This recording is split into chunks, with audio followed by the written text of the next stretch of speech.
So with the last 2 to 3 minutes, I have a number of things that I want to just throw out to the audience and the community. It's that overall, we need to do a better job, as I said, of developing biomarkers that predict which patients with metastatic non-small cell lung cancer, patients with target mutations, will benefit from local treatment.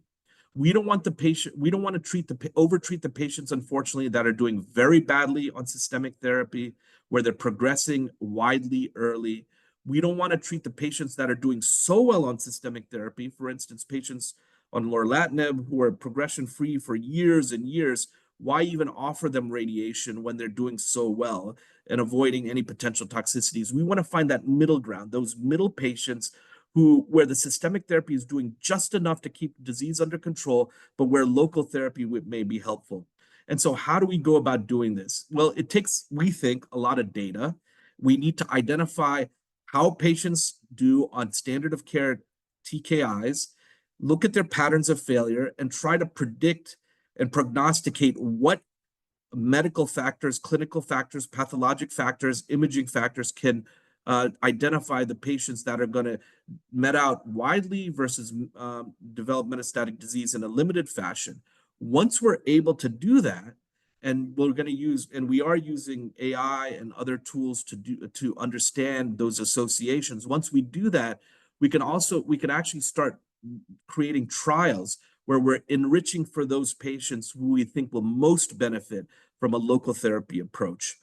And so, the real questions are, which patients will benefit, how will they benefit, and in what sequencing of treatment will they benefit? And these are the types of studies that a number of institutions and investigators are trying to understand.